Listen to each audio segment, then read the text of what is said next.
오늘은 10장 4절부터 몇 절 제가 읽어보겠습니다. 주께서 육신의 눈을 가지셨나이까? 주께서 죽을 수밖에 없는 사람이 보는 것처럼 보시나이까? 주의 연수들이 용사의 그것과 같으며 주의 날들이 죽을 수밖에 없는 사람의 날들과 같나이까? 주께서 내가 소유한 불법을 조사하시고 내가 지은 죄를 찾아내시나이까? 주께서는 내가 악에서 돌아선 것을 알고 계시며 주의 손에서 빼앗을 갈 자가 아무도 없나이다. 주께서 주의 손으로 내 둘레를 빈틈없이 두르시고 나를 아프게 하시더니 이제는 나를 멸하려 하시나이까. 간청하오니 기억하옵소서. 주께서 진흙으로 나를 만드셨거늘 다시 티끌로 되돌리려 하시나이까. 주께서 나를 젖같이 쏟아셨으며 치젓처럼 엉기게 하지 아니하셨나이까. 주께서 뼈와 힘줄로 내게 울타리를 치시고 나를 살과 살갗으로 입히셨고 주께서 임하시어 내 영을 돌봐주셨고 생명과 긍휼을 내게 베푸셨나이다. 주께서 이것들을 보물과 같이 주의 가슴 속에 간직하셨으며 인생의 모든 일의 시작은 주께로부터 비롯되었음을 내가 아나이다. 13절까지. 욥은 자기의 혼이 자기의 본질이 지어지는 과정에 대해서 주님께 말씀을 올리고 있고, 욥이 바라보는 주님의 특징이랄까, 주님의 어떤 그런 속성, 그 부분을 몇 가지 욥이 고백을 하고 있습니다. 욥기 같은 그런 특히 낱말 한 개 한 개, 단어 한 개 한 개도 너무 중요하고, 또 그 단어 한 개 한 개에 매몰되다 보면 전체를 알 수가 없게 돼요. 그래서 단어 한 개도 중요하지만 그 한 개의 구절도 중요하고, 그 구절에 또 매달리다 보면 전체를 또 못 읽어요. 한 장 전체가 중요하고, 그럼 장 전체보다는 욥기 전체의 내용이 파악되고 그 전체 내용 속에서 장이 어떤 내용을 가지고 있고 또 그 절은 어떤 내용을 가지고 있고 그 단어는 어떤 내용을 가지고 있다. 이런 형태로 바라볼 때 비로소 내용을 한 개 한 개의 내용을 우리가 구체적으로 알 수가 있다. 그렇지 않으면 특히 욥기 같은 경우는 절이나 이런데 한 개 한 개 너무 집착하다 보면 큰 대의를 전체적인 뜻을 놓쳐요. 100%. 그러다 보면 욥기는 종교서적으로 흘러가게 되고 그렇게 되는 거죠. 지금 4절, 5절 두 가지 보면 주께서 육신의 눈을 가지셨나이까? 주께서 죽을 수밖에 없는 사람이 보는 거죠. 눈에 대해서 이야기하냐? 하나님의 눈. 의문사를 한 것은 강한 부정이에요. 이게 몰라서 물어보는 게 아니고 강한 부정을 할 때 하나님, 주님 당신은 육신의 눈을 가지시지 않고 영의 눈을 가지시지 않습니까? 이게 전시안이라는 거예요. 전시안이 어디? 1달러 지폐 안에 있잖아요. 그 피라미드 위에 전시안, 그게 일루미니티, 그런 것들은 이제 사탄이 그런 걸 흉내를 내죠.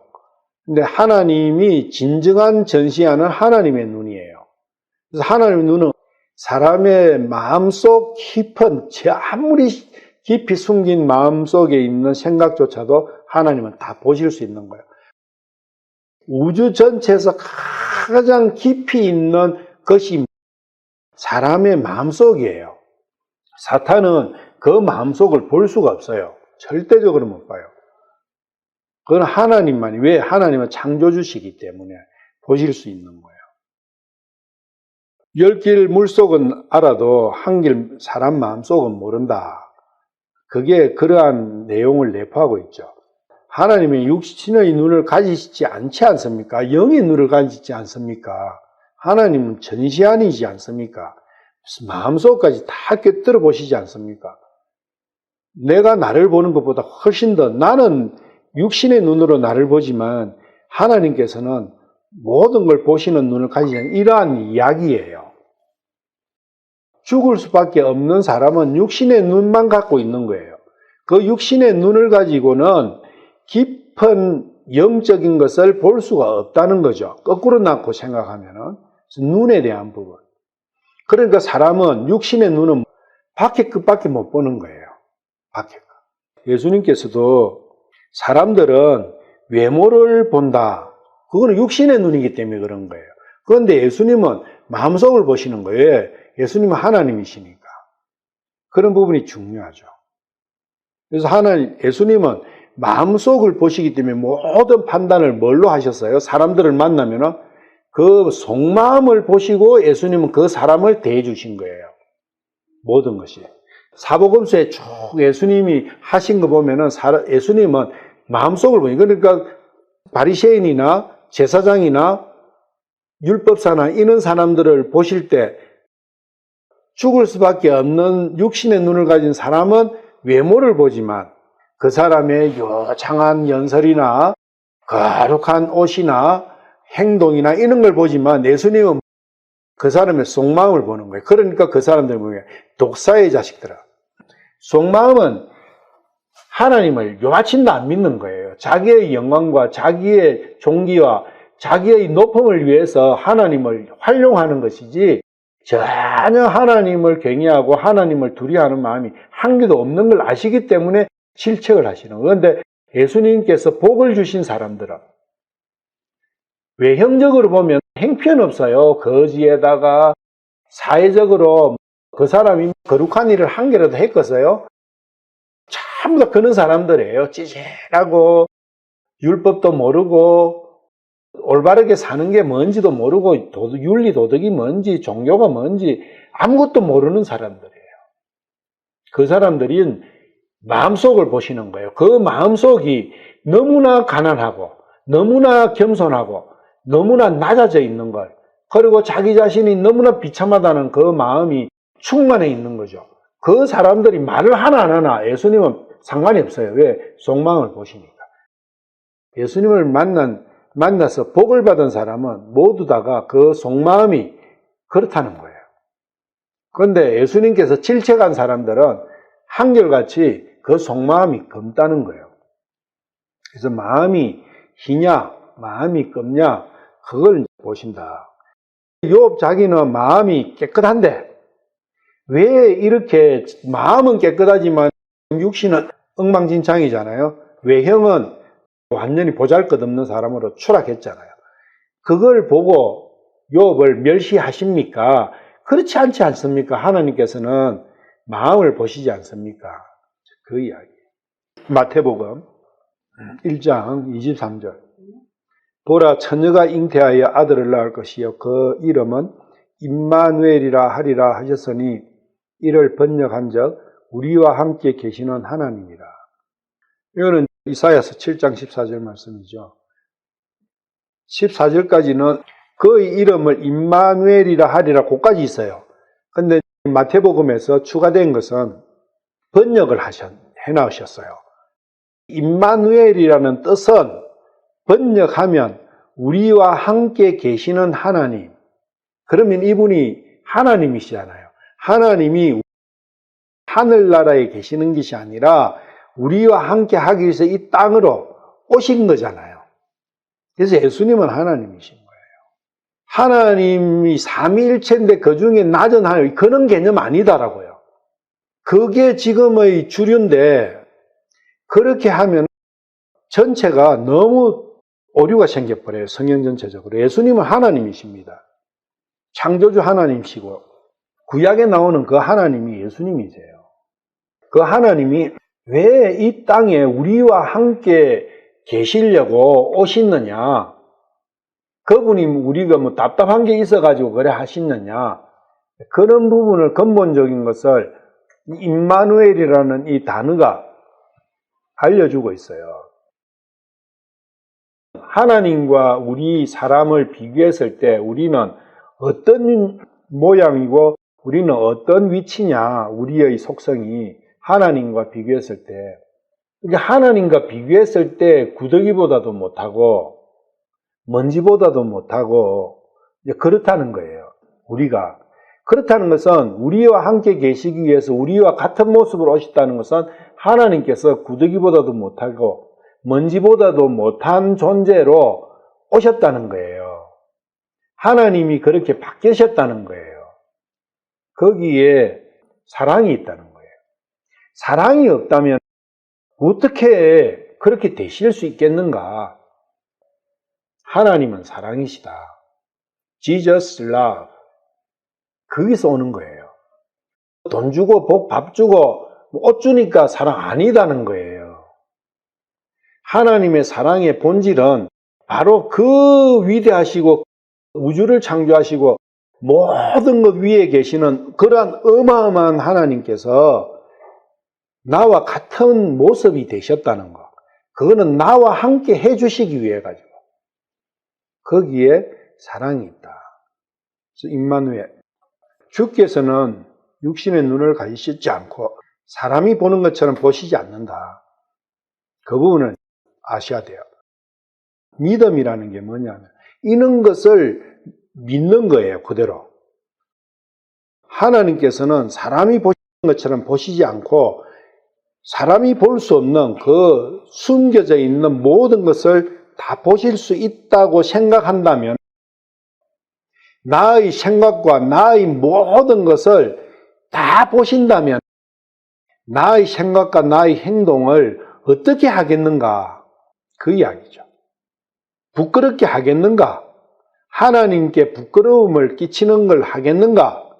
두렵지 않겠느냐? 그 이야기예요. 욥은 하나님의 본질에 대해서 정확하게 깃들고 있다는 거예요. 그렇지만 사무엘상 16장 7절 주께서 사무엘에게 이르시되 그의 용모나 키의 크기를 보지 말라. 내가 이미 그를 버렸노라. 주는 사람이 보는 것처럼 보지 아니하나니 사람은 겉모습을 보나 주는 마음을 보느니라. 이 문제죠. 우리가 겉으로 아무리 열심히 산다고 율법을 잘 지키고 선하게 산다고 하고 착하게 산다고 해봤자 소용이 없는 이유가 여기 있는 거예요. 하나님께서는 마음을 보시는 거예요. 마음이 얼마나 하나님 앞에 겸손하고 낮아져 있고 하나님을 두려워하고 경외하고 있는가, 그것이 중요하지 밖으로 마무리 해봤자 소용없다 그 이야기예요. 그게 누구냐? 바리새인이고 제사장들이고 율법사였다. 그 사람들은 예수님께서 독사의 자식들을 한 거예요. 하나님께서는 욥기 2장 3절부터 보죠. 2장 3절. 2장 3절 보시면 주께서 사탄에게 네가 내 종 욥의 속마음을 살펴보았느냐? 속마음. 사탄은 못 봐요. 절대 볼 수가 없어요. 그럴 능력이 없어요. 오직 속마음은 하나님만이 보실 수 있잖아요. 그러니까 하나님께서는 욥의 속마음을 보시고 어떻게 판단하셨어요? 속마음이 어떻다고 설명해 놨었어요. 욥은 완전하다, 곧바르다, 하나님을 두려워하고 악에서 돌이켰다. 요 네 가지가 하나님께서 욥의 마음을 보시고 판단하신 거예요. 사탄도 모르고 사람은 몰라요. 뒤에 욥의 와이프가 나오죠. 하나님을 저주하고 죽으러. 이 와이프는 욥의 외형만 보는 거예요. 친구들은 욥의 외형적인 다 강도 만나고 털리고 자식 새끼 다 죽고 지 몸에도 병들어 벗고 있고 구더기가 덕식시하고 그 겉모습을 보고 모든 걸 이야기하는 거예요. 오직 하나님만이 욥기에 등장하는 많은 사람들이 있지만 그 사람들은 100% 욥의 겉모습을 보고 욥에게 조언을 하고 있어요.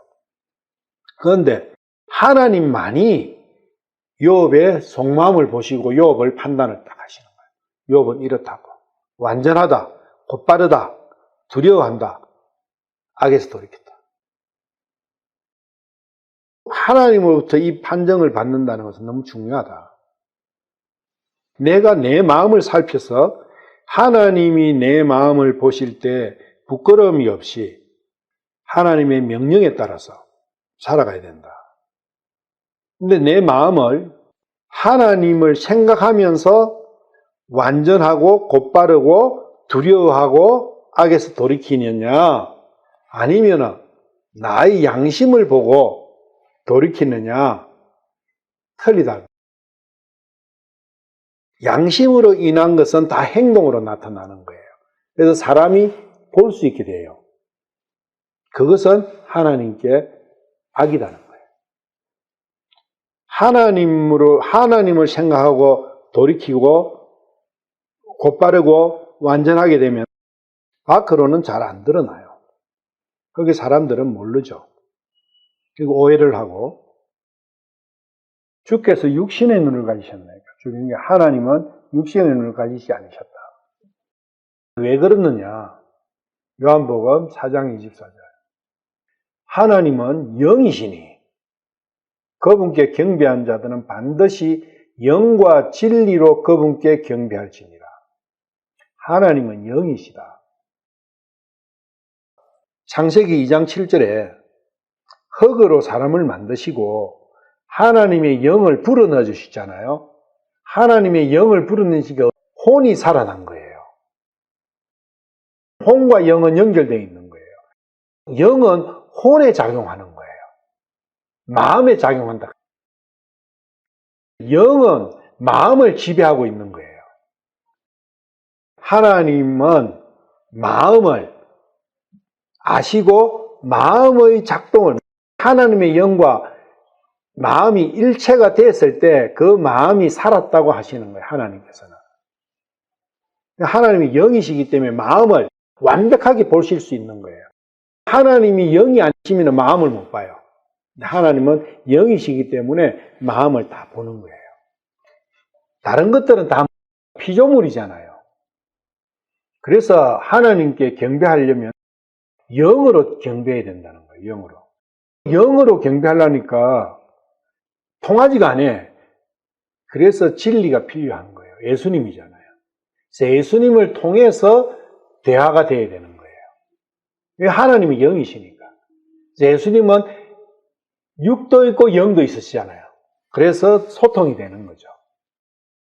하나님의 일과 연관되는 모든 일은 예수님이 빠져버리면 아무것도 할 수 없어요. 그래서 예수님이 중요한 거예요. 모든 것에서 우리에게 가장 이 세상에서 중요한 거 한 가지를 든다면 바로 예수님 자체예요. 뭐 예수님께서 하신 그런 거 아니에요. 다른 것들은 다 부가적인 거예요. 부가적인 그것을 우리는 관심이 많아요. 복 받는 거, 이런 거. 진짜 복은 예수님 자체라고요. 그래서 하나님께서는 예수님을 주시잖아요. 내 마음에, 나에게. 그게 가장 큰 복이에요. 가장 큰 복을 원해라는 거예요. 나는 돈을 주십시오. 행복을 주십시오. 기쁨을 주십시오. 영원한 생명을 주십시오. 뭐 이런 형태로 구하지만 하나님께서는 그런 사람들에게 결국은 예수님을 주셔버린다고요. 거기에 무한한 사랑과 은혜가 깃들어 있죠. 우리도 그걸 볼 때 비로소 하나님을 경외하고 하나님을 두려워하고 하나님을 사랑하는 마음이 생길 수가 있어요. 예수님이 빠진 뭐 어떠한 것도 의미가 없어요. 예수님 빠져버리면 모든 건 껍데기예요. 우리가 자칫 성경을 전한다, 성경을 뭐 논한다, 성경을 가지고 뭔가 교제를 한다 할 때 그 내용에 한 장의 내용에 집착할 가능성이 커요. 그러면 실수하는 거예요. 항상 그 내용의 본질은 예수님이라는 거예요. 예수님이 빠져버리면 구원이고 피든 뭐든 십자가든 아무 소용이 없어요. 그것들이 중요한 게 아니에요. 예수님이 중요한 거예요. 그걸 얼마나 믿고 인식하느냐. 옛날에 어릴 때 우리 촌에도 교회당이 한 개가 있었는데 사람들이 거기 가는 사람들을 보고 초등학교 어릴 때니까 모르잖아요. 뭐가 뭔지 모르고 그때는 뭐 기독교가 뭔지도 모르니까, 예수님이 누구신지도 모르니까. 그 교회당 나가는 사람들 보고 이렇게 손가락질 하면서 저 사람 예수쟁이래, 예수쟁이. 그렇게 했어요. 지금 생각하면 그게 너무나 좋은 말이고 너무나 정확한 말인 거예요. 저 사람은 예수쟁이라 이 이야기를 듣는 그것이 복인 거예요. 그리고 그때는 예수교라 했잖아요, 예수교. 그게 맞죠. 지금 기독교가 뭐냐 물어보면 설명이 됩니까? 그리스도교다. 그럼 그리스도가 뭐냐? 아는 사람이 많지 않아요. 교회 나가는 사람도. 차라리 예수 이름이면 사람 이름이니까 퍽 알잖아요. 예수라는 그 이름 자체가 가지고 있는 뜻이 자기 백성을 자기들의 죄에서 구원할 자, 그것이 예수라는 이름이잖아요. 그러니까 예수라는 이름을 Jesus Christ, 그 지저스라는 그 이름이 얼마나 존귀하고 귀하고 가치 있는 것인지 그것을 우리가 깊이 생각을 해야 됩니다. 그리고 5절 주의 연수들이 용사의 그것과 같으며 주의 날들이 죽을 수밖에 없는 사람의 날들과 같나이까. 그러니까 하나님이 생명이 한계가 있습니까? 없지 않습니까? 영원하지 않습니까? 그 이야기. 용사라도 죽는다 그 이야기예요. 아무리 강한 용사라도. 성경에 보면 강한 용사가 몇 명이 나와요. 제일 처음 나온 강한 용사가 니므롯이죠. 니므롯. 또 뭐 쭈쭈쭈 하다가 그 다음에 또 강한 용사 나오는 게 다윗하고 싸운 골리앗 있죠.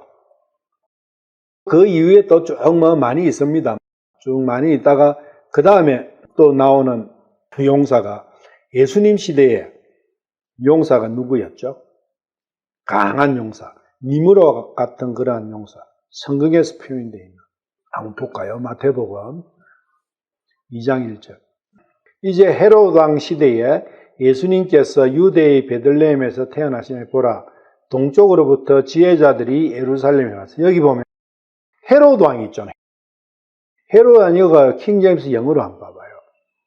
이게 영어로 보면 영어처럼 이렇게 번역했으면 좋겠어요. 헤롯이 먼저 나오는 게 아니라 예수님이 먼저 나오잖아요. 예수님이 태어나시는데 헤롯 왕시대 태어나더니 헤롯이 뒤에 나가는데 한글은 어찌 된 게 헤롯이 먼저 나오는 거예요, 이게.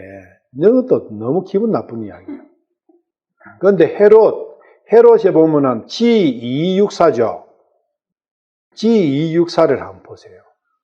컨코던스 거기 사전에 보시면 헤로이 이렇게 돼 있죠. 헤로이가 히어로, 그 이야기예요. 히어로가 영웅이에요. 그래서 영웅, 강한 자라고 성경에 나오는 사람들 나오는 거잖아요. 그걸 영웅이라고 하면 훨씬 더 표현이 쉽습니다. 사람으로서 최고의 힘을 가졌다. 하나님과 견준다. 그것이 히어로예요.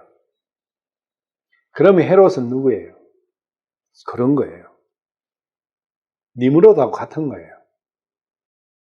근데 누가 먼저 왔어요? 헤롯이 먼저 왔잖아요. 헤롯이 왕이 되고 30년 후에 27년 후에 예수님 오신다고요. 니므롯이 먼저 왔어요? 아브라함이 먼저 왔어요? 니므롯이 먼저 왔잖아요. 항상 그래요. 사탄은 항상 몇 발 먼저 와요. 그래서 헤롯이 그냥 헤롯이 아니에요. 이건 사람으로서 영웅, 그거는 제일 안 좋은 거예요. 그거 저주받은 단어예요. 안 좋은 거예요. 헤롯이 유대 왕이었잖아요. 유대 땅에 그때 왕이 헤롯이었다. 지금 이 땅의 왕이 사탄이잖아요. 이 땅, 이 육신의 왕이 뱀이잖아요. 그 말씀이에요. 예수님께서 어떤 자격으로 오셨어요? 유대인의 왕으로 오신 거예요. 왜 그걸 우리가 아느냐? 마태복음 1장에 21절 보면 그녀가 아들을 낳으니 너는 그의 이름을 예수라 하라. 예수라는 이름을 번역을 하면 이는 그가 자기 백성을 그들의 죄들에서 구원할 것이기 때문이라 하니라. 예수라는 이름 그 자체는 자기 백성을 그들의 죄들에서 구원하신다 그 뜻이에요. 예수가. 그러면 자기 백성이 나오잖아요. 자기 백성이 있다는 것은 그분은 왕이잖아요. 이 왕과 지금 땅의 왕, 이 자기 백성의 왕, 이 자기 백성은 영적인 백성인 거예요. 혼의 백성, 혼의 백성. 그래서 영적인 왕과 땅의 왕, 육적인 왕이 같이 공존하게 되는 거예요. 그러면 어떤 현상이 벌어지냐? 육의 왕이 영의 왕을 죽이려고 하는 거예요. 그게 사복음서의 예수님의 쭉 일대기예요. 예수님의 일대기는 예수님은 하나님의 일을 자기 백성을 영적 왕국을 하나님의 왕국이 영적 왕국이잖아요. 영적 왕국을 세우시려고 하는 것이고 사탄은 육신의 왕은 그것을 무너뜨리려고 하는 그 전쟁사다. 그 전쟁에서 십자가에서 돌아가시면서 다 이루었다. 영적 왕국을 완벽하게 세우셨다. 그 이야기. 영적 왕국과 육적 왕국의 싸움, 그것이 복음서다. 예수님 오셔가지고 하신 그 복음서의 내용이 그렇다는 거예요. 그것이 내 속에서 일어나 있는데 그 역사가 너무나 광범위한 내용이지만 그렇게 알아나면 돼요. 주의 연수들이 용사의 그가 이 용사가 헤롯이에요. 욥기 다시 10장 5절 가서 이 용사가 헤롯이라고요. 이 용사는 H코드가 1397이에요. 뒤에 거 The years as man's day 이래가지고 1397. 1397을 다시 한번 보세요. 스트롱 보시면 스트롱맨이잖아요. 스트롱맨. Strength, ability to fight. warrior. 이게 뭐냐면 emphasizing strength or ability to fight. 전쟁에서 싸움에서 fight, 싸움에서 능란하다. 싸움에 능란한, 싸움에 뛰어난 그런 자다. strongman, 강한 자다. 그게 개부해가지고 많이 나와요. 사람의 종류 중에 한 종류가 H1397이 있는 거예요. 용사라도 아무리 강하더라도 그래서 시편에 그런 말씀 나오잖아요. 시편 90편 10절 우리의 햇수의 날들이 70년이요 강건하면 80년. 여기서 강건하다는 뜻이 나오잖아요. 그게 용사예요. 하고 이 같은 그런 그 어원을 가지고 있는 거예요. 아무리 강해봤자 아무리 싸움에 능수능란하고 힘이 그냥 항우장사고 해도 80년이다. 그 이야기예요. 해도 그 햇수의 위력은 수가 슬픔뿐이니 그 위력이 꼭 끊어지면 우리가 날아가 버리나이다. 이게 사람이다. 하나님은 이렇지 않다는 거예요. 힘으로 따져도 이 용사들하고 비교. 그래서 하나님께서 욥기 38장 39절에 리오야단 베헤못 나오잖아요. 리오야단이나 베헤못을 털끝 한 개 건들 수 있느냐? 아무리 용사라도 불가능하다. 그런데 하나님께서는 아무렇지도 않게 그거를 컨트롤할 수 있다. 그게 대비되는 사람의 용사와 하나님의 능력과 대비되는 표현이라는 거예요. 어떻게 다 표현이 안 되니까 그런 형태라도 하나님께서는 알 수 있도록 그렇게 해주시는 거예요. 자신을 드러내 주시는 거죠. 나폴레옹 같은 경우도 그 나폴레옹 키가 160cm가 안 돼요. 키가 짝달망해요. 그래서 항상 굽 높은 장화를 신고 다녔어요, 나폴레옹이. 근데 나폴레옹이 전쟁을 엄청 잘했잖아요. 그래서 유럽을 전체를 정복했죠. 그런 사람을 우리는 영웅이라고 부르죠. 이 힘이라는 것은 꼭 그 씨름 잘하는 강호동이나 뭐 이런 힘이 아니다라는 걸 알 수 있는 거죠. 시편 102편 12절. 그러나 오 주여, 주는 영원히 계시며 주를 기억하는 것은 모든 세대에 이르리이다. 영원히 계신다고. 주의 연수는 영원하다는 거예요. 영원하다. 이런 낱말이 나오면은 추상이 돼요. 왜? 영원한 걸 볼 수도 없고 인지가 안 되니까 그냥 생각 속에서만 대충 영혼은 안 죽는 거야 이렇게 생각하지만 그 안 죽는다는 그 실체를 우리는 알 수가 없어요. 왜? 우리는 죽기 때문에. 안 죽은 사람이 한 명도 없잖아요. 안 죽은 사람이 한 명이라도 있으면 6,000살 묵은 사람이 한 명이라도 있으면 영혼이라는 것도 조금 생각해 볼 게인데 실질적으로 시편 52편 1절에서 7절까지 오 강한 자여, 이 강한 자가 용사예요. 헤롯이고 니므롯이고 그런 자들이에요. 골리앗이고. 오 강한 자여, 어찌하여 네가 해악을 자랑하느냐? 하나님의 선하심은 항상 지속되는도다. 네 혀가 해악들을 꾀하고 날카로운 칼같이 속임수로 일하는도다. 그러니까 이 강한 자가 속임수로 하는 거예요. 모든 게. 이 사탄은 항상 속임수잖아요. 헤롯이 키가 얼마나 컸고 그 사람이 얼마나 거구였는지는 모르지만 그렇게 크지 않았을 거예요. 체구는. 근데 이 헤롯은 그레이트 킹이에요. 그레이트 킹, 헤롯 대왕은. 그래서 헤롯 앞에는 꼭 대왕이 붙어요. 헤롯 대왕. 그 역사상에 엄청난 역사를 이루고 나라를 이뤘던 그러한 강한 왕이에요.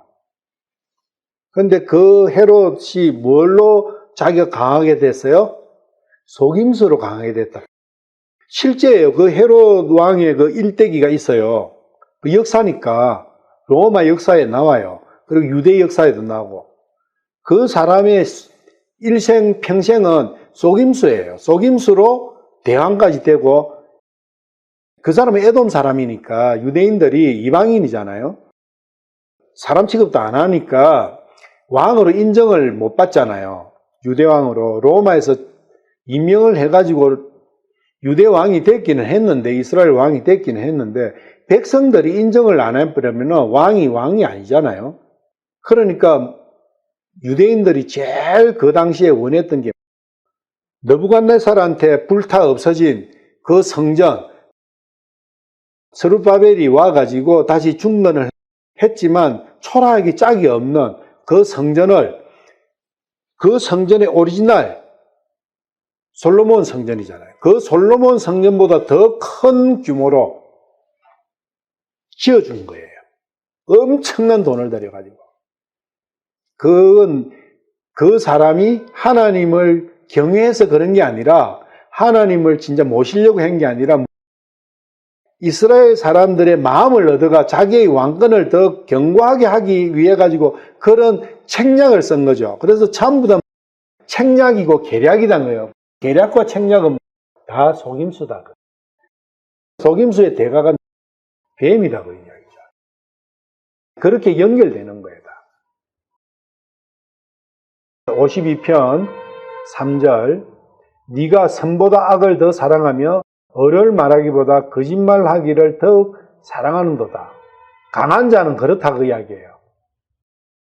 영웅들은 다 그렇다 그 이야기예요.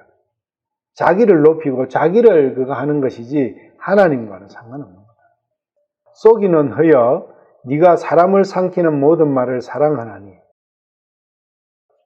사람을 얻으려고 하는 거예요. 사탄도 사람을 안 뺏기려고 하죠.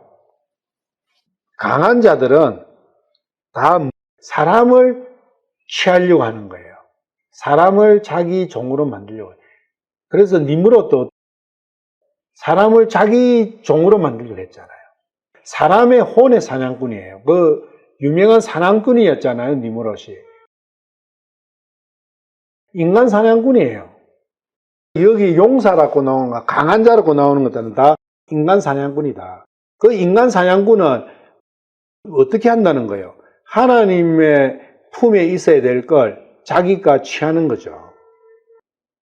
5절 하나님께서도 이어 그와 같이 너를 영원히 멸하시리라. 그분께서 너를 붙잡아 가시며 네 거처에서 너를 뽑아내시고 네 산자들의 땅에서 너를 뿌리채 뽑으시려다. 셀라. 이것은 뿌리를 뽑아 버리잖아요. 뿌리가 있는 나무다. 언제 심겼어요? 선악과에 심긴 거죠. 창세기 에덴 동산에서 심긴 거 빼버린다. 다 이 영웅과 강한 자, 용사 이렇게 나오는 것들은 그게 모양이 다른 다 그 나무들의 속성이다. 어려운 자들도 보고 두려워하며 또 그를 비웃어 말하기를 보라 이 사람은 하나님을 자기 힘으로 삼지 아니하고 자기의 많은 재물을 신뢰하며 자기의 사악함으로 자기를 강하게 하던 자라. 이게 용사, 강한 자 이런 자들은 어떤 자요? 결론이 나오죠. 하나님을 자기 힘으로 삼지 아니하고 자기의 많은 재물을 신뢰하고, 재물은 뭐라 했어요? 자기가 자기 양심 속에서 쌓은 자기의 선이라 했잖아요. 자기의 여. 그 자기의 여를 신뢰하고 자기의 사악함으로 자기를 강하게 하던 자라. 사악하다는 게 뜻이 뭐예요? 본질이. 각자가 자기 마음속에서 사악하다 이렇게 탈 때 딱 드는 마음이 있죠. 그 내용이 뭐냐 하면 없어요. 그냥 안 좋은 거. 도둑질하고 강도질하고 남의 거 뺏고 싸움질하고 욕하고 그것만 딱 떠올려요. 사악이 딱 나오면 그거 실수하는 거예요. 그거 아니에요. 성경에서 사악함이라는 것은 이게 이벌이거든요. 이벌. 악이거든요. 악은 위크드나 이벌은 뭐냐면은 전부 다 하나님을 떠난 상태에 있는 그 상태를 이야기하는 거예요. 성경에서 사악함이라는 것이 우리가 이야기하는 그런 인간 대 인간으로서 하는 그런 부분이 아니다라는 거죠. 본질이 뭐냐? 하나님을 떠나 있는 거예요. 하나님과 분리되어 있는 그 상태를 하나님과 분리하려고 하는 그 상태를 이야기하는 거예요. 사악함은 하나님과 함께 하기 싫다. 하나님과 떨어져 있는 게 좋다. 하나님이 뭐 필요하냐? 그런 것들이 사악이에요. 그리고 하나님과 분리되어 있으면 속이고 도둑질하고 싸우고 하는 그것이 자연적으로 되는 거예요. 그것은 열매다. 사악함의 뿌리는 하나님과 분리되려고 하는 그 속성이 사악함의 본질이다.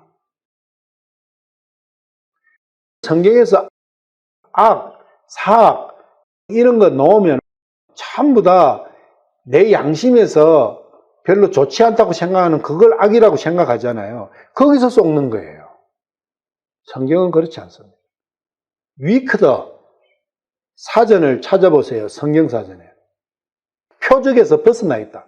미스테이크. 잘못 맞췄다. 그런 내용이에요. 뭐 잘못 행해 그거 아니라고. 우리는 잘못 배웠어요. 그런 게. 강한 자는 하나님 필요 없다. 그리고 자기가 자기의 양심을 속에서 자기의 을을 가득가득 쌓아가지고 하나님이 필요 없는 그 사람이 강한 자예요. 강한 자라 하니까 힘이 있고 계략을 잘 쓰고 이런 걸 생각하잖아요. 그것은 한 개의 예표고 그림자지 본질은 가장 연약한 여자일지라도 가장 강한 자가 될 수 있는 거예요. 이런 시편 52편 1절 같은 거 읽어보면은 대부분의 여성들은 어떻게 생각하겠어요? 다 빠지겠죠? 내 남편 저거 힘만 세갖고 이래 하겠죠? 아니에요. 절대 그 이야기를 하는 게 아니에요. 칼 들고 싸움질 잘하고 그거 아니라고요. 본질은 자기 마음속에 자기를 신뢰하고 자기를 믿고 자기의 선을 믿고 자기의 선을 행한 그것을 뿌듯하게 생각하고 그것이 자기의 모든 재산이 되어가지고 그것을 신뢰한 상태에서 그것이 그러니까 하나님이 뭐 필요하겠어요? 그 사람이 강한 자고 용사요. 아담의 후손으로 태어났다는 것 자체는 벌써 죽을 수밖에 없는 운명을 가진 사람이에요. H58이. H58이도 내 안에 있고, 하나님께서 만드신 H120도 내 안에 있고, H376 이시, 그것도 내 안에 있고, 다 있어요. 다 가지고 있다고, 자기 자신이. 근데 어느 사람을 내가 버리고, 어떤 사람을 내가 취하느냐, 그것은 나의 결정이에요. 사사기 6장 11절. 주의 천사가 아비에셀 사람 요아스에게 속한 오브라에 있는 상수리 나무 밑에 앉았는데 그의 아들 기드온이 미디안 족속에게 숨기기 위하여 포도주 털 곁에서 밀을 타작하더라. 기드온이 자기가 용사잖아요. 힘이 있는 용사잖아요. 기드온은 용사요. 근데 용사인데 미디안이 그때는 이스라엘을 점령하고 있던 그러한 시대라 가지고 유대인이 용사같이 보이고 유대인에서 뛰어난 장수가 나오면 다 죽여버리는 거예요. 그게 두려워. 자기가 용사가 아닌 척 밀을 타자고 나는 농부요 하고 이렇게 하는 거예요. 그 이야기예요. 자기를 숨긴 거죠. 자기가 용사인데 용사 아닌 것처럼. 그런데 기드온은 자기 자신이 스스로 용사인 때와 그렇지 않은 때가 있어요. 지금은 자기 육신적인 상태에서 용사예요.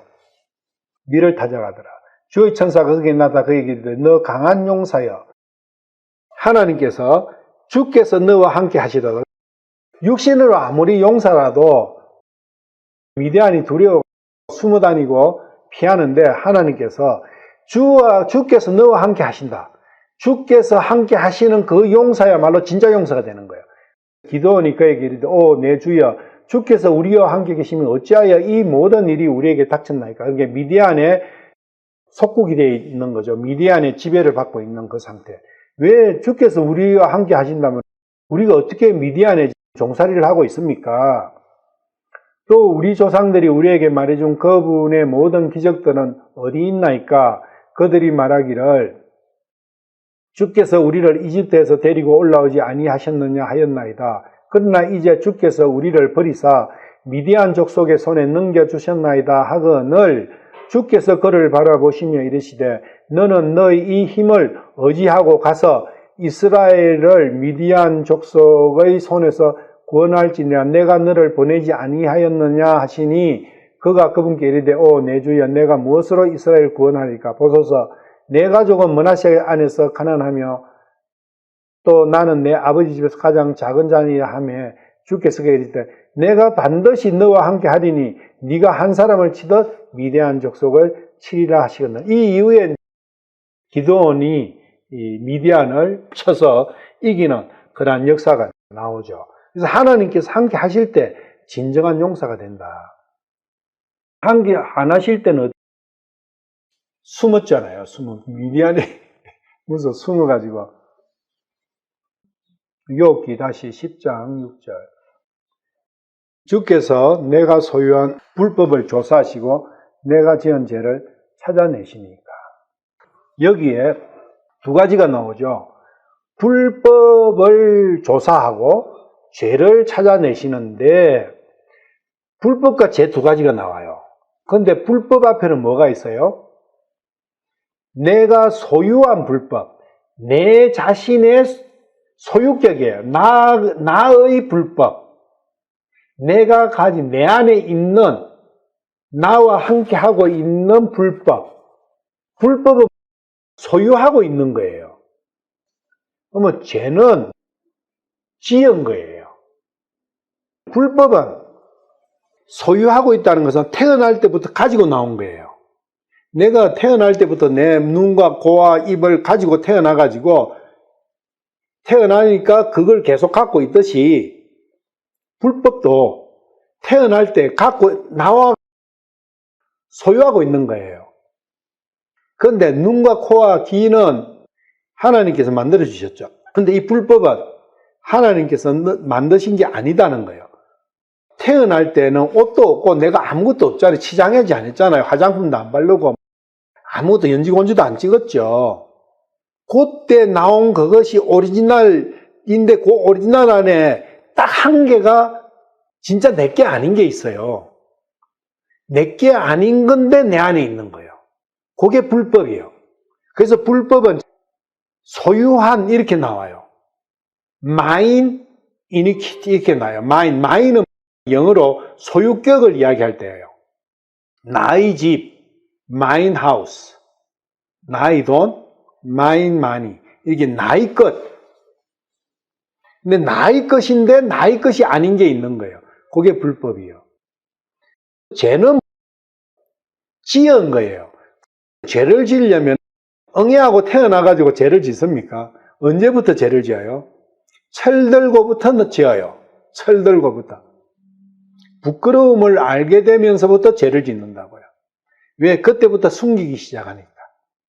뭔가를 숨길 때부터 죄를 지은 거예요. 점점 세월이 흘러가면 죄가 많아지겠어요? 적어지겠어요? 많아지는 거죠. 근데 불법은 많아지고 적어지는 게 아니라 자라나는 거죠. 왜? 내가 눈도 엄마 뱃속에서 나올 때 3.3kg잖아요. 근데 지금은 60kg, 70kg, 많게는 100kg도 나가고 키도 크잖아요. 자라는 거죠. 같이 자라는 거예요. 눈이 태어날 때는 가로 세로 눈이 1cm라도 크면 3cm, 4cm 크잖아요. 근데 암은, 불법은, 그런데 하나님께서 만들어주신 장기들은 계속 큽니까? 아니에요. 어느 일정 그것 딱 되면 멈춰요. 그런데 암은 어떻게 되죠? 내 안에 있는 거잖아요. 내가 소유하고 있는 건데 내 명령을 안 따르고 다른 명령을 따르잖아요. 암의 명령을 따른다고요. 그 암의 명령은 무한대로 자라는 거예요. 그래서 암이 자라면 나중에 암이 나를 삼켜버리는 거죠. 그게 암으로 죽는 거예요. 암 때문에 암이 무슨 아파가 죽는 게 아니라 암이 커가지고 내가 먹어야 될 영양소를 암이 다 먹어버리니까 굶어 죽는 거예요. 암으로 죽는다는 뜻은 굶어 죽는 아사하는 거예요. 그 의미를 잘 알아야 돼요. 그런데 아사하기 전에 요사이는 항암을 투여해 화학을 가지고 녹여버려요. 내 몸을 죽여버려요. 그런데 화학을 쓰지 않으면 암이 나를 굶기 죽일 동안까지는 살 수 있어요. 그 사이에 암을 좀 크지 않게끔만 만들어버리면 암은 아무 상태도 아니에요. 당뇨보다 더 쉬운 게 암이에요. 혈압보다 더 쉬운 게 암이라고. 안 크면 되잖아요. 암이 안 크도록만 하면서 내가 안 굶어 죽으면 되잖아요. 그 암의 원리를 하면 돼요. 근데 이 불법도 똑같은 거예요. 불법도 하나님의 법칙 속에서 자라는 게 아니라 불법의 법칙 속에서 자라버리는 거예요. 그게 무한대 정식하는 거예요. 그런 부분은 불법은 불법과 죄를 구분할 수 있느냐? 불법은 나무고 죄는 열매다. 그거예요, 여기에. 나무는 뿌리를 뽑아야지 가지치기 한다 해서 되냐고요. 열매를 딴다 해서 되냐고요. 열매를 따봤자 내년에 또 열려요. 뿌리를 뽑아. 뿌리를 뽑는 것은 불법이고 열매를 따는 것은 죄인데 구약의 제사는 열매 따는 거다는 거예요. 열매 따는 거다. 신약의 제사는 예수님의 십자가의 보혈로 이룬 그 제사는 뿌리를 뽑아버리는 거예요. 그걸 잘 구분을 해야 되는데 구분이 애석하게도 지금 시대의 성경을 가르치고 어떤 애들 구분 자체가 안 돼 있어요. 그게 왜 그래 나와버리냐면 AD 300년 정도의 어거스틴이라는 사람이 있어요. 아우구스티누스라고 나와도 있고 어거스틴, 그 어거스틴에서부터 비롯돼 가지고 그 이론이, 그 신학이 점점 구체화돼 가지고 켈빈에서 완성이 돼요. 그래서 켈빈의 신학이에요, 사실은. 근데 켈빈의 신학은 반은 어거스틴이에요. 그래서 어거스틴 보나서 켈빈의 신학이 집대성된 것이 켈빈의 저서 중에 기독교 강요라는 게 있어. 크리스찬 인스티튜트인가 그런 게 있어요. 기독교 강요. 굉장히 유명한 책이에요. 기독교라는 게 무엇인가를 해설해난 그것을, 그 해설서, 그것이 한문으로 강요예요. 책 이름이 기독교 강요로 나와요, 한글로는. 모든 기초는 거기서 나와요. 애정론을 빼버리는 사람은 스펄전이에요. 애정론은 우리는 안 믿겠다 하는 사람은 침례가 되는 거예요. 예를 들면 그런 거예요. 그렇지만 침례교든 감리교든 무슨 교든 그 뿌리는 그 기독교 강요에 있다는 거예요. 기독교 강요에서 죄라는 것을 이야기해놓은 게 있어요. 원죄. 거기에서 선악과 문제를 하나님이 먹지 말라 해놓은 그것을 먹어서 그렇다. 거기서부터 비롯된 게 모든 게. 그러니까 그것을 누구 한 사람 비판적으로 안 바라볼 수가 없어요. 바라봤다가는 깨지니까. 다른 거 없어요. 어거스틴과 칼빈에서부터 나온 거예요, 그게. 그러니까 다른 사람들은 무임승치 하는 거예요. 그럼 거기 봐도 칼빈도 그래 적어놨어요.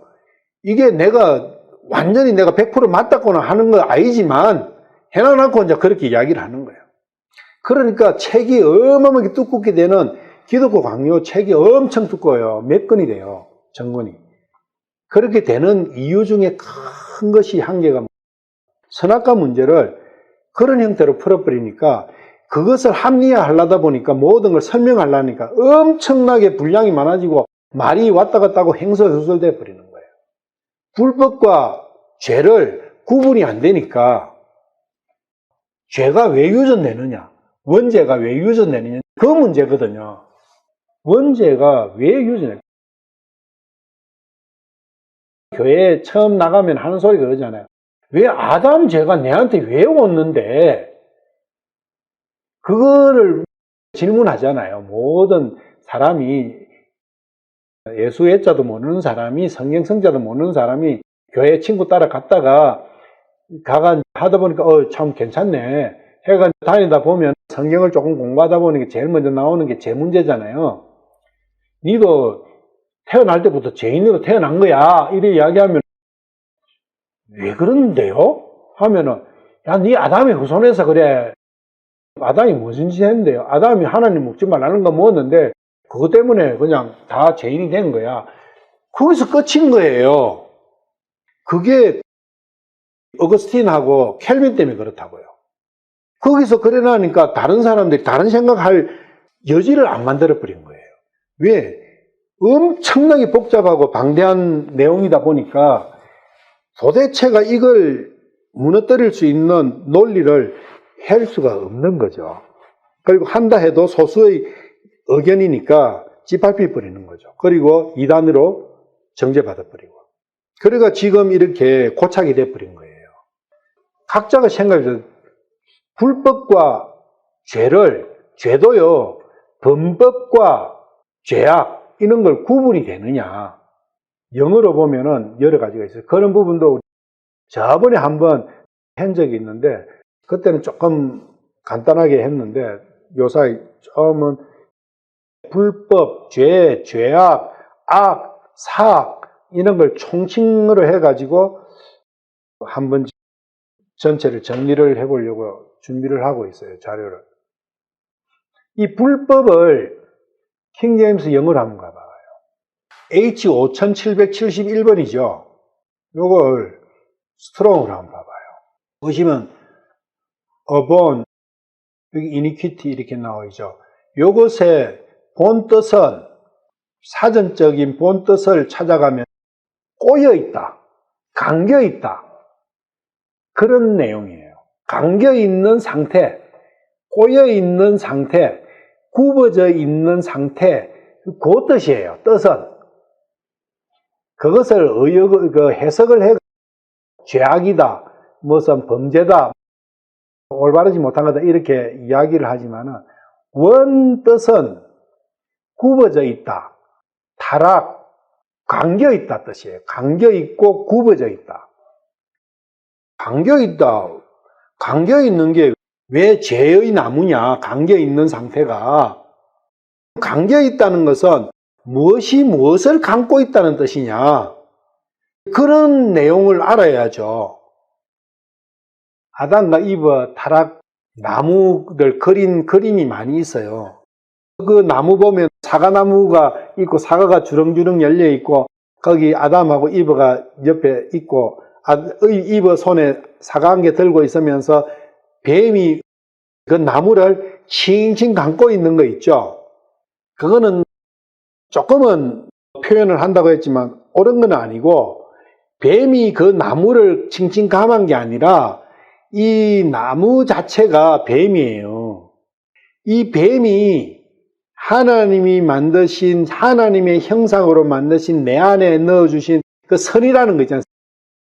내 본성, 하나님이 넣어준 하나님의 형상인 그 선, 그 본성, 내 하나님이 만들어주신 내 자, 그것을 칭칭 감고 있는 거예요. 그것이 감겨 있는 그 상태가 불법의 상태예요. 불법, 이걸 한문인데 불법이라는 단어 자체는 한문이잖아요.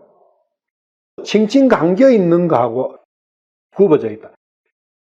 욥기 2장 3절에도 봤지만 욥은 똑바르다. 그리고 침례 요한이 왔을 때 침례 요한은 무슨 목적으로 왔어요? 주의 길을 곱게 만든다 그거예요. 모든 게 곱게 만드는 것이 하나님의 속성이에요. 그런데 사탄의 속성은 굽은 거예요. 불법도 굽었다, 굽어 있다. 그러면 그게 사탄의 속성으로 변해진 거죠. 그래서 그걸 쫙 펴는 거예요. 그러면 하나님의 속성으로 바뀌는 거죠. 편다. 쫙 곱게 편다. upright. 곧다 그게 lightness, 그게 어렵다는 게 뭡니까? 곧은 걸 이야기하는 거예요. 곧다는 말이 어렵다는 말하고 같은 말인 거죠. 똑바르다. 곧바르다.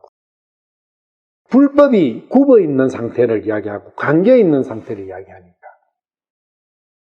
불법, 한문으로 불법인데.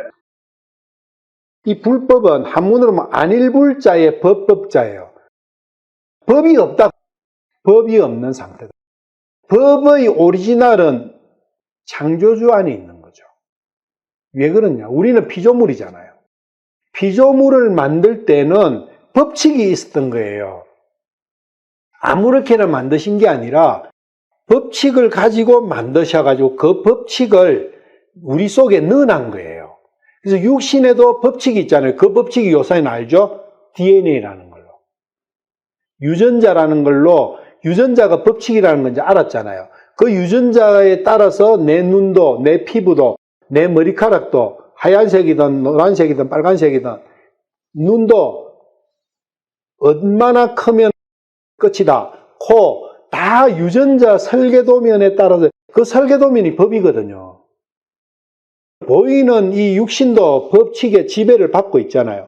그 법칙이 변치 않는 이상은 사람이 씨를 계속 낳아도 그 씨 속에 법칙이 따라 들어가는 거예요. 그래서 그 법칙대로 그 씨가 사람이 커지는 거예요. 보이지 않는 내 혼도 법칙으로 만들어져 있는 거예요. 그런데 그 법칙이 없어져 버린 거예요. 법은 법칙이잖아요. 하나님께서 넣어준 법이 없어져 버린 거예요. 그게 불법의 상태다. 불법의 상태는 선과 악 두 개가 혼재되어 있는 그 상태를 불법의 상태라 이야기한다. 그때부터는 하나님의 법칙이 지배하는 게 아니라 혼재된 이 이상한 짬뽕이 나를 지배하게 되는 거죠. 그게 불법이다. 불법은 어떤 상태를 이야기한다. 어떤 음식을 만들었을 때 녹차를 끓였는데 이 녹차라는 것 자체는 같은 거잖아요. 그런데 어떤 상태에 따라서 먹어봤을 때 녹차가 맛있다, 맛없다, 그거는 결과잖아요. 이 녹차라는 그 법은 그대로 있는 거예요. 근데 그것이 어떤 상태에 따라서 나타나는 표시 현상은 약간 다를 수 있지만, 그래서 불법은 상태다, 환경이다고 하면 좀 더 이해를 잘하고, 그럼 불법이 없는 상태, 하나님의 법이 없어진 상태, 그래서 그 하나님의 법을 주십시오 하는 거예요. 아담은, 타락 전에 아담은 하나님의 법칙으로 지배를 받고 있었어요. 근데 아담이 어떻게 하나님의 법칙을 지배받고 있었는데 왜 하나님의 명령을 어기느냐, 먹지 말라는 거 왜 먹었느냐, 그 부분도 기독 강요 칼빈의 책이 엄청난 잘못을 저지른 거죠. 아담이 잘못해서 먹었대요. 아담이 하나님의 명령을 거역해, 아담이 인간도 아닌 것이 먹지 말라는 거 먹었다 이렇게 이야기하는 거예요. 아담이 먹었던 상태를 되돌아보자고. 이브가 먹고 따가지고 가서 남편한테 줬잖아요. 먹으시오. 그럼 아담이 딱 들었어. 들고 먹을까 말까 했을 거 아니에요. 그럼 먹을까 말까 할 때 아담의 생각 속에는 뭐가 갈등을 일으켰어요? 아담은 명령을 2개를 받았어요.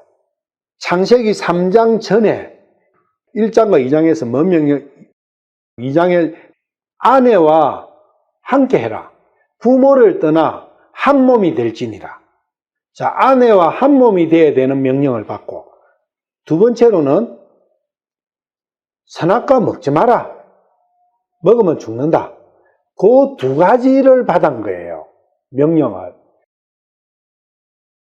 선악과를 받았어. 안 먹으면 어떻게 돼요? 선악과 먹지 말라 하는 명령을 따라버리면 아내와 헤어져야 돼요. 왜? 아내는 죽었으니까. 아내는 먹어버렸으니까 죽었잖아요. 자기는 살아있어. 죽음과 사람은 같이 못하니까 아내와 떨어져야 돼. 두 번째, 이걸 먹으면은 자기는 죽을 걸 알아. 죽지만 아내와 함께는 할 수가 있어. 그런데 죽은 상태에서 함께 해. 요 2가지에서 갈등을 하는 거예요. 하나님의 명령을 일방적으로 안 되는 게 아니라 하나님의 2개의 명령 중에서 어느 걸 따르냐의 문제예요. 여러분이라면은 어떤 명령을 따르겠느냐? 한 몸이 되라. 한 몸이 되는 것은 그 본질이 사랑이라. 이 사랑과 그 다음에 이걸 먹지 마라. 먹으면 죽는다. 죽음이 나오잖아요. 죽음. 이 2 문제가 선택의 기로에 있는 거예요. 둘 중에 한 개요. 둘 다를 만족시킬 수는 없어. 안 먹으면 아내와 한 몸이 안 되고, 먹으면 한 몸은 되는데 죽어야 돼. 그런데 아담은 죽음을 선택한 거예요. 사랑을 선택했다. 사랑을 선택하면서 죽었어요. 그게 로미오와 줄리엣 이야기하고 비슷하죠. 로미오가 죽잖아요. 줄리엣 때문에. 같이. 그거하고 비슷한데, 아담은 자기가 죽음으로써 전 인류를 죽음으로 빠뜨린 거예요. 자기의 사랑을 위해서. 사랑이라는 것은 아담과 예수님이 대비되는 게 신약에 나와요. 아담은 사랑은 택했지만 대신에 죽음을 불러들인 거죠. 근데 예수님은 사랑을 택했는데 생명을 불러들인 거예요. 여기에서 예수님과 아담의 차이가 있는 거예요. 아담은 예수님의 표상이지만 죽음을 불러들인 거죠. 그래서 로마서 5장 12절에 아담을 통해서 죽음이 온 사람에게 임했다는 거예요. 그렇지만 그게 아무 뜻 없이 임한 게 아니라 사랑 때문에 그랬다는 거예요. 만약에 이브가 아담 보기에 싫으면 먹겠어요? 안 먹겠어요? 안 먹죠. 그런데 아담이 사랑의 고백을 한 게 있어요. 이브에게 사랑 고백한 게 있어요. 내 뼈 중에 뼈요, 살 중에 살이로다. 그만큼 사랑한 거죠. 그 고백을 보면서 알 수가 있잖아요. 예수님도 우리를 보시기에, 교회를 보시기에 내 살 중에 살이요, 뼈 중에 뼈라고 하는 거예요. 그런데 나를 살려주시는 거예요. 거기서 반전이 일어나는 거예요. 아담은 죽음으로 이르는데 예수님은 다시 다 살려주시는 거예요. 사랑 때문에. 그런데 대신에 예수님 자신은 죽어요. 그러한 것을 생각을 해야 된다. 그게 불법과 관계 있는 거다. 시편 4편 8절 합니다. 이거는 조금 다른 관점인데 관심 있게 보고. 7절 8절. 주께서 내 마음속에 두신 기쁨은 그들의 곡식과 포도주가 불어날 때의 기쁨보다 더 크니이다.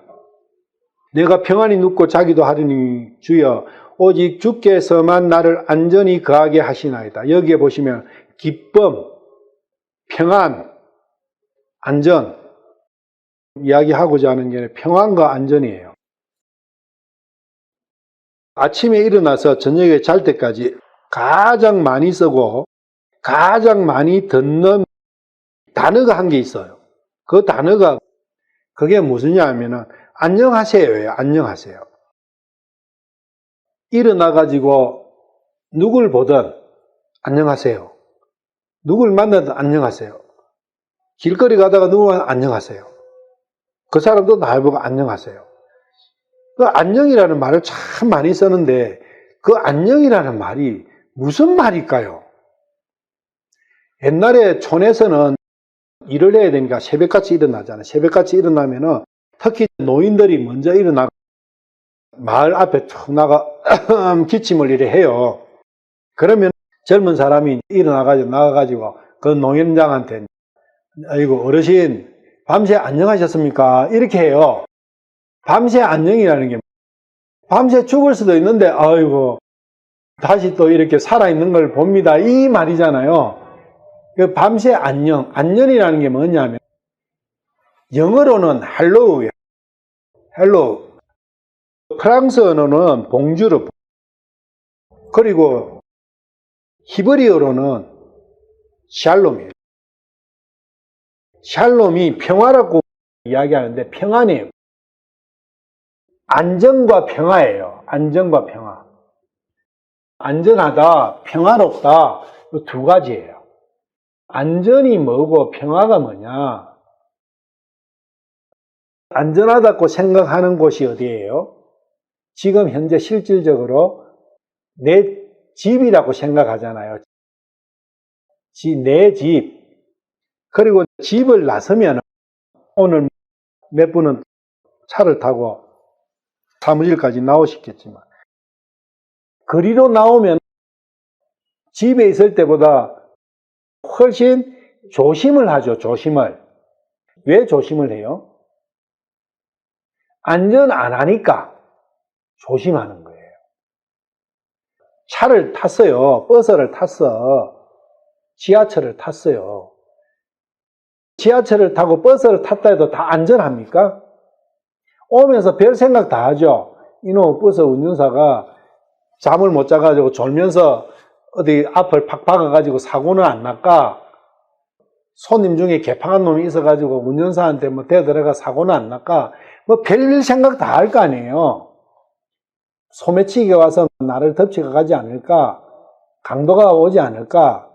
인신매매단이 오지 않을까? 하여튼 가만히 한번 생각해 보세요. 그 불안한 그 조심하는 항목이 가지수를 세다 보면 몇 개 안 되는 것 같죠? 근데 곰곰이 세보면 어느 정도 많을까요? 무한대, 무한대. 안전한 게 한 개도 없는 거예요. 이런 말도 있잖아요. 청천하늘의 날벼락이라고. 맑은 하늘에 길 가는데 벼락이 팍 쳐가지고 나를 죽인다 그 이야기예요. 그게 청천하늘의 날벼락. 그게 없는 게 아니라 있으니까 말이 나올 거 아니에요. 그리고 요사이 한국 같은 경우 걸어가는데 길이 갑자기 팍 빠져버려요. 푹 꺼져버려가지고 빠져가 죽은 사람도 많아요. 왜? 요사이는 땅 밑을 파가지고 별걸 다 그 밑에 묻어놨잖아요. 전선이나 수도관이나 하수관이나 온통 전부 다 땅 밑에다가 해놔니까, 땅 위에 하니까 지저분하고 안 좋으니까 전부 다 땅 밑에. 더 심각한 거는 지하수를 너무 많이 빼버리니까 땅 속에 물이 고여가 땅을 딱 받치고 있던 물이 빠져버리니까 그게 공간이 비어버렸잖아요. 물 공간이. 그 공간이 땅 위에 그 무거워지니까, 건물 지고 하니까 그게 푹 꺼져버리는, 그래가 그게 도로 같은 경우 웜홀이라는 게 생기는 거예요. 그런 것들 별별 것 다 있어. 그거는 인재지만 천재지변. 지진이 요사이 흔들리는 거 제법 많잖아요. 그러다가 또 어떤 데는 가만히 걸어가는데 어디서 차가 날라와가지고 팍 지어받아 버렸어요. 도로가에 갈 차가 인도로 그냥 돌진해가 오잖아요. 그러니까 그런 거 참 생각해 보면 조심해야 될 게 무한대예요. 그러면 이 땅 위에 안전한 게 한 개도 없는데, 안전하다는 것은 내 생명, 육신의 생명을 갖고 이야기하잖아요. 육신의 생명이 항상 불안한 거예요. 안전치 못하니까.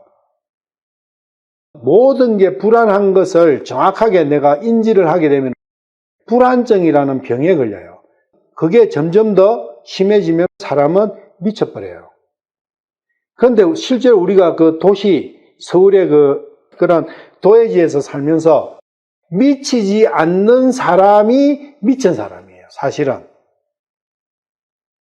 그만큼 한 치 앞도 모르는 위험 가운데서 살고 있는 거예요. 안전하지 않는 거예요. 안전한 곳이 없는 거예요. 찬송에 그거 있죠. 주 날개미 내쉬는 영. 주 날개미, 반석 아니면 어디가 안전하나. 그래서 반석인 거예요. 주님 반석 그 위에는 이 세상의 어떤 위험 요소도 범치를 못하는 거예요. 478. 주 날개미 내가 평안하지. 여기가 진짜 이제 평안한 곳이에요. 안녕하십니까 하려면 주 날개 밑에 계셔야 된다, 그 이야기예요. 주 날개 밑에 계십니까? 안전한 곳은 없다. 이 땅에는 안전한 곳이 없다. 이 땅은 우리가 살고 있는, 딛고 사는 이 땅도 맞지만 이 육신 속에서 사는 삶도 맞다는 거예요. 그러면 육신 속에서 사는 삶이 뭐가 안전하지 않느냐? 이 육신이 죄로 끌고 가려고 하는, 죄를 짓게 만들려고 하는 그거에 안전치 않다는 거예요. 왜? 죄를 지으면 죄의 삭은 사망인 거예요.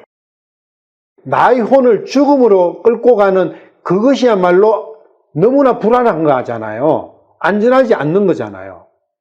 육신 속에 있는 그 나의 혼이야말로 가장 불안정한 가운데 있는 거예요. 죄의 유혹에서 벗어날 수가 없으니까. 거기서 저를 안전하게 주의 품 안으로 넣어주소서. 이 죄의 위협, 죄에 대한 이 안전하지 못하다는 그 인식 얼마나 있느냐. 내가 내 밥에 화학이 얼마나 들어있고, 지진이 올까, 아니면 누가 뭐 강도가 올까, 아니면은 차 사고가 났고, 무슨 사고, 육신에 대해서는 조마조마하고 조바심하고 엄청나게 많이 하잖아요. 온통 그 근심이죠. 그 조심이죠. 우리가 살아가는 모든 거, 이 집에 대한 거, 치장하는 거, 모든 차를 살 때도 제일 먼저 안전을 보잖아요. 집을 볼 때도 제일 먼저 안전을 보잖아요. 사람을 볼 때도 가장 먼저 안전을 보잖아요. 이놈이 무슨 미친놈 아니야? 마약 먹고 뭐 하는 사람 아니야? 술 먹고 술 깽판 치는 사람 아니야? 뭐 이런 거 먼저 보잖아요. 다 육신 때문에 보는 거예요. 육신의 안전. 그것만큼, 그것을 하지 말라는 게 아니라 그것만큼, 그것 반의 반이라도 이 혼이 죄에 노출되는 거기에 대해서 노심초사하는 그 마음이 있느냐? 거기에 대한 불안함이 있느냐? 거기에 대해서 조심하는 마음이 있느냐? 그게 안전이에요. 주 날개 밑에 있다는 거 안전한 게 혼의 안전이에요. 잠자는 시간조차도 이 혼이 죄로부터 분리되려고 하는 욥이 악에서 돌았었잖아요. 그건 바로 이러한 마음이기 때문인 거예요. 이 육신에 들어있는 이 악이 계속 나를 죄를 짓게 만들려고 하는 거예요. 죄를 지으면 죄의 삭은 사망, 죽음이에요. 차 사고 나갔을 때 제일 큰 사고는 내가 죽는 거예요. 죽는 거 아니면 다리 한 개 부러지든지 갈비뼈 한 개 나가든지 사고 나는 그것은 정상이죠. 그런데 죄는 조그만한 죄라도 한 개면은 100% 사망이에요. 그러니까 얼마나 불안정한 상태에 우리가 놓여 있느냐. 거기에서 주님의 반석 위에 저를 올려주십시오. 그 반석이야말로 굳건하지 않습니까? 그래서 주님이 반석인 거예요. 그 안전, 세이프티, 그 안전은 오직 주님만이 해주실 수 있다는 거예요. 그 안전하게 해줘요. 내가 아무리 수단을 쓰고 방책을 세워도 안 된다. 죄 안 짓고 못 산다 그 이야기예요. 용사, 자기의 양심 속에서 선함을 가지고 자기의 의를 가득가득 쌓는다지만은 안 된다 그 자체가 벌써 죄다. 그런데 본인은 모르는 거예요. 평화, 안 싸우고 싶죠. 다투고 싶은 사람이 어디 있어요. 육신의 평화에 대해서는 잘 알아요. 안 싸우려고 별짓을 다 해요.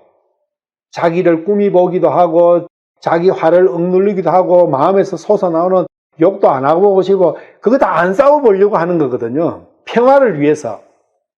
그거 아니고 이 평화는 성경에서 말씀하신 평화는 내 육신과 내 혼의 평화를 이야기하는 거예요. 거기서 육신으로부터의 평화예요.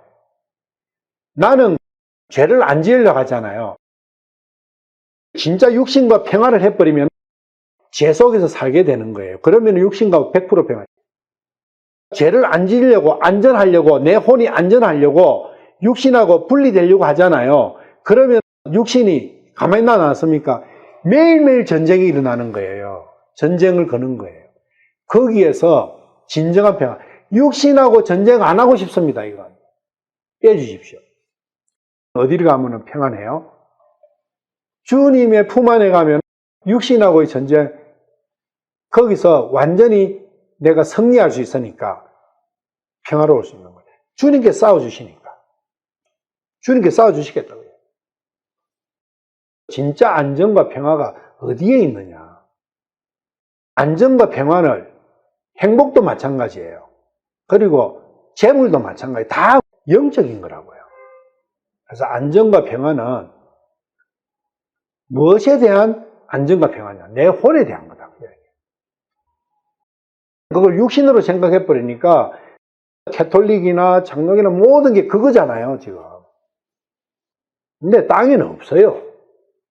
이 세상에는 없다고. 안정과 평화가 없어요.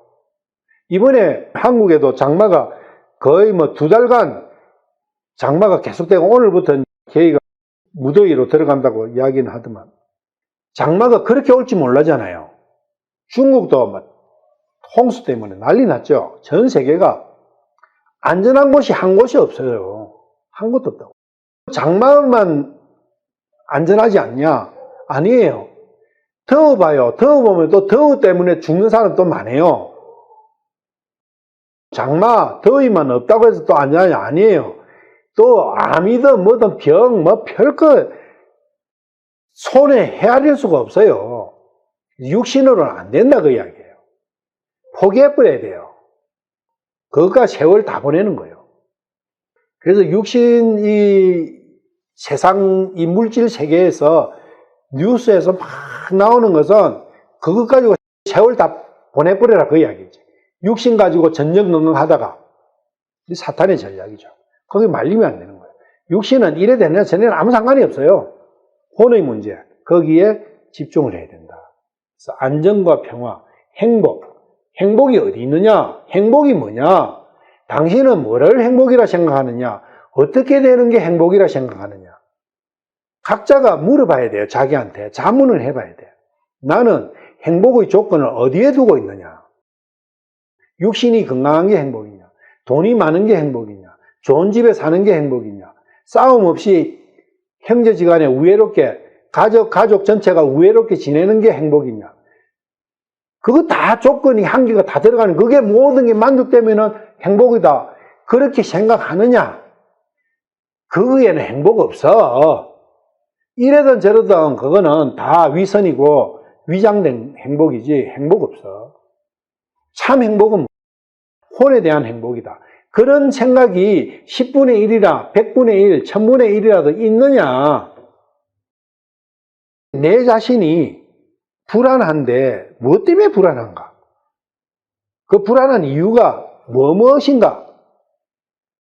나는 평화를 싸우기 싫은데 싸우는 요소들이 뭔가? 행복하고 싶은데 나는 행복의 조건이 뭔지 한번 구체적으로 곰곰이 생각을 해보시라고요. 그 항목들이 뭐겠어요? 100% 육신에 대한 거예요. 100%예요. 99%도 아니라고. 그런 부분에서 빠져나와야 된다.